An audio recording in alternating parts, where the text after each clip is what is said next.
Bismillahirrahmanirrahim. Dear students, today our topic which I am going to deliver before 12th class economic students is factors determining price elasticity of demand or factors affecting price elasticity of demand. Factors affecting price elasticity of demand. So here are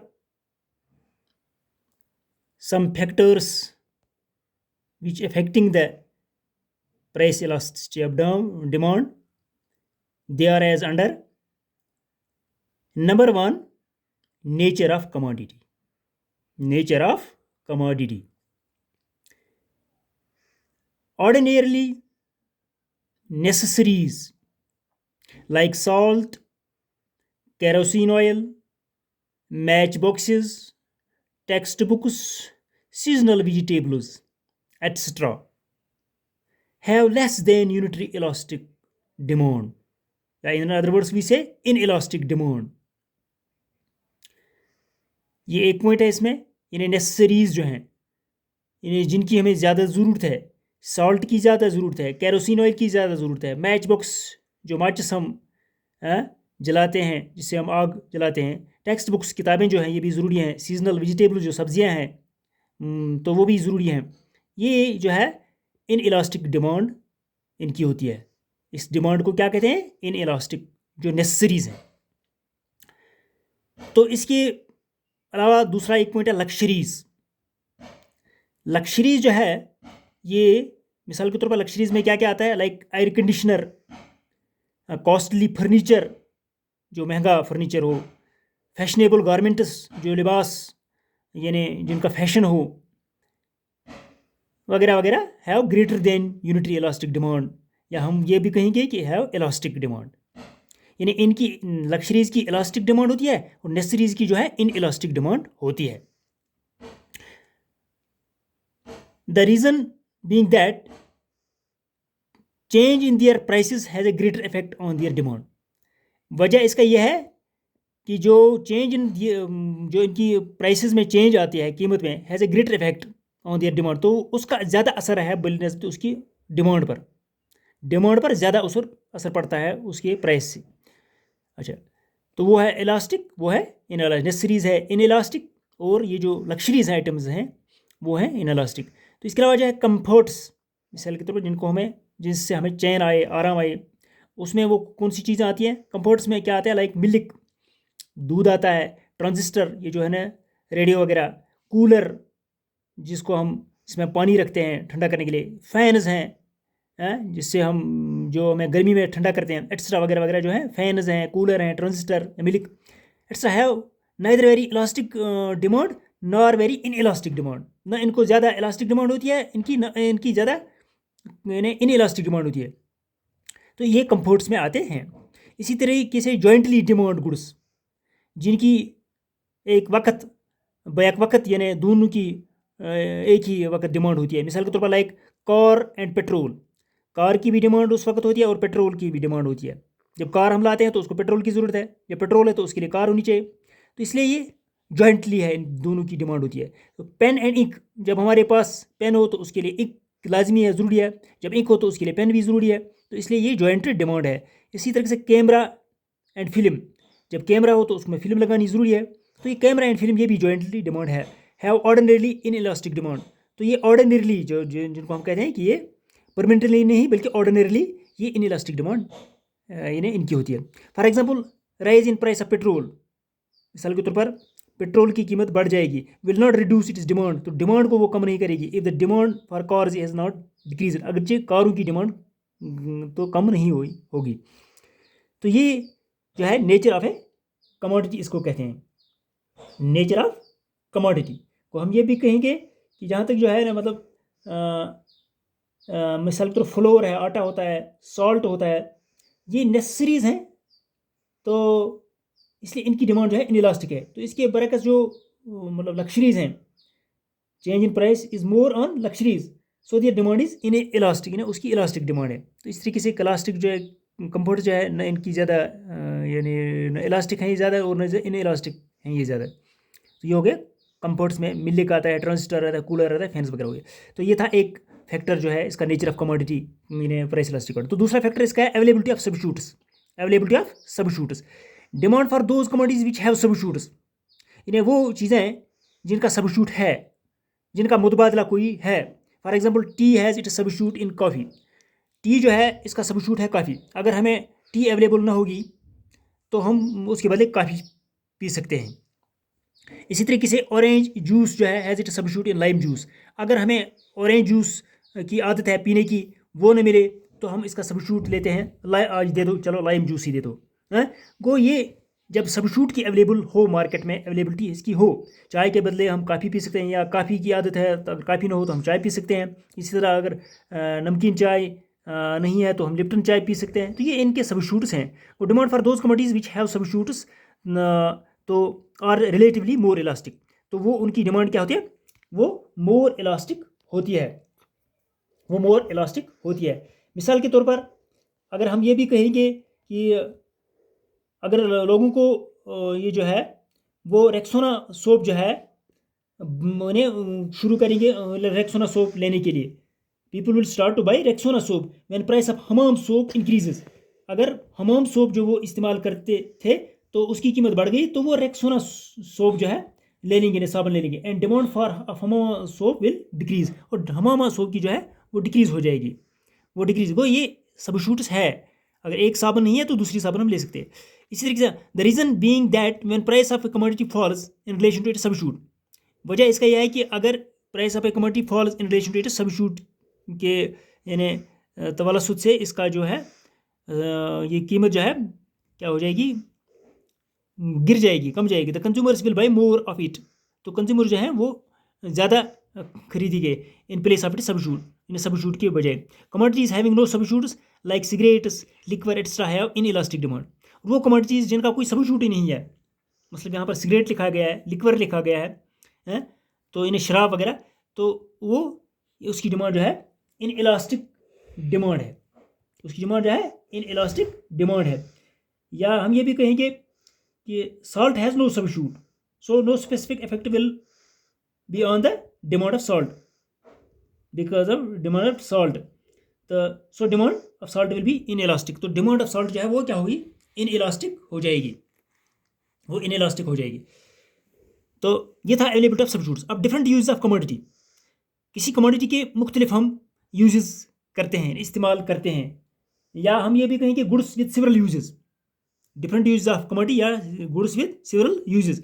commodities that can be put to variety of uses have elastic demand, यानी वो commodities जिनको हम बहुत सारे इस uses में लेते हैं, इस्तेमाल करते हैं बहुत सारे कामों के लिए, तो उसका डिमांड जो है वो इलास्टिक होती है। मैंने मिसाल के तौर पर for instance electricity has multiple uses, बिजली जो है इसको हम बहुत सारे कामों में इस्तेमाल करते हैं। मतलब it is used for lightning, it is used for room heating, it is used for air conditioning, it is used for cooking, यानी कुकिंग के लिए भी इस्तेमाल करते हैं इस बिजली को हम, लाइटनिंग के लिए भी, रोशनी के लिए भी, रूम हीटिंग के लिए भी, एयर कंडीशनिंग के लिए।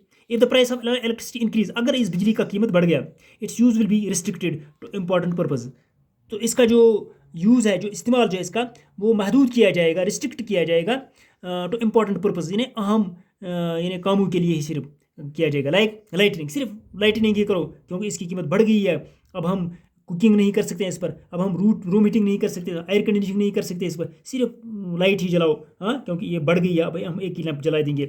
It will be withdrawn from less important uses, अब जो बाकी यूजेस के जो जैसे कि थे, जैसे कि रूम हीटिंग था, कुकिंग था, एयर कंडीशनिंग था, तो उनको हम कम करेंगे। ऑन द अदर हैंड, दूसरी तरफ, if a commodity such as paper has only a few uses, अगर दूसरी तरफ हम देखेंगे कि एक कागज़ है, उसको सिर्फ यानी कई यूज़ में इस्तेमाल हम करते हैं, ज़्यादा यूज़ नहीं करते हैं, कुछ कामों में उसको इस्तेमाल करते हैं, तो its demand is likely to be inelastic, तो उसकी डिमांड जो है वो इनइलास्टिक है। वो हम ये भी कहेंगे कि वो कमोडिटीज़ वो कमोडिटी जो बहुत सारे यूजेस के लिए हमें लगे, तो वो क्या है, इलास्टिक है उसकी डिमांड, तो जिसका यूज़ कम है तो वो इन इलास्टिक उसकी डिमांड होती है, उसकी डिमांड जो है वो इन इलास्टिक डिमांड होती है। तो अब यहाँ पर चौथा पॉइंट जो है postponement of the use, postponement of the use. Demand will be elastic for those commodities whose consumption यानी कैन बी पोस्टपोन्ड या whose use can be postponed, यानी वो चीज़ें जो है जिनका यूज़ जो है हम पोस्टपोन कर सकते हैं, मुलतवी कर सकते हैं। For instance demand for constructing a house can be postponed. अगर हमें मकान बनवाना है तो हम ये कहेंगे कि नहीं चलो आज नहीं बनाएंगे, इसको हम पोस्टपोन करते हैं, मुलतवी करते हैं, अगले साल बनाएंगे। तो ये जो है जिन चीज़ों को हम पोस्टपोन करते हैं, जिन कामों को हम पोस्टपोन करते हैं, जिन चीज़ों को, तो उसकी डिमांड जो है वो क्या होती है, इलास्टिक होती है। उसकी डिमांड जो है इलास्टिक होती है। यानी ये जैसा कि ये भी हम कह सकते हैं कि people will postpone the demand of computer for future when it's price increases by which it is current demand will decrease very much. यानी कंप्यूटर अगर लेना हो तो वो भी हम पोस्टपोन कर सकते हैं उसकी। तो as a result demand for bricks, जैसे कि हमने यहाँ पर कहा कि जब जब demand for constructing a house can be postponed, अगर हमें डिमांड है कि हम मकान बनाना है तो वो हम पोस्टपोन कर सकते हैं। तो इसका नतीजा क्या निकलेगा, as a result demand for bricks, demand for cement, demand for sand, demand for gravel extra will be elastic. तो उनकी डिमांड जो है वो इलास्टिक हो जाएगी। कन्वर्सली इसके बरक्स goods whose demand can not be postponed, वो चीज़ें जिनकी यानी हम डिमांड पोस्टपोन नहीं कर सकते, मुलतवी नहीं कर सकते, their demand will be inelastic, उनकी डिमांड इन इलास्टिक है। इसी तरीके से पांचवा पॉइंट है इनकम ऑफ कंज्यूमर। उसका इफेक्ट क्या पड़ता है, इन्हें सारिफ का जो आमदनी होती है, इनकम।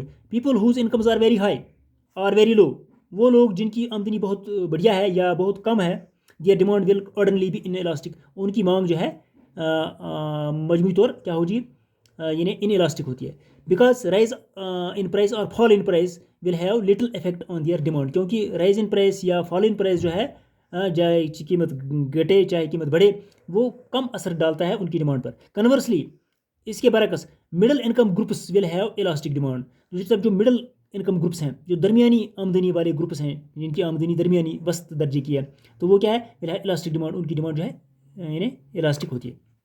अब छठा पॉइंट है हैबिट ऑफ कंज्यूमर।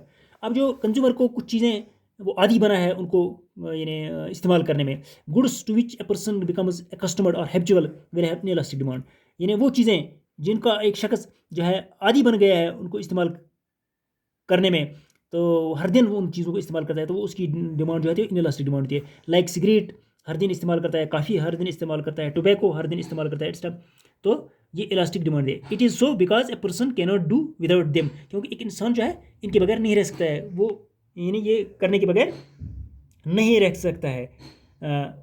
तो अगर हम ये कहेंगे if the price of cigarettes increases then there will be no specific effect on its demand because it is a commodity of habit, क्योंकि ये हैबिट की कमोडिटी है, जो आदत की कमोडिटी है, वो हैबिट ऑफ ए कंज्यूमर। अब सातवां जो है proportion of income spend on A commodity, यानी प्रपोर्शन हो गया एक हिस्सा, प्रपोर्शन हो गया एक हिस्सा इनकम का जो हम किसी कमोडिटी पर खर्च करते हैं। Goods on which a consumer spends a very small proportion of his income, यानी वो चीज़ें जिन पर कंज्यूमर अपना आमदनी का कम हिस्सा खर्च आता है।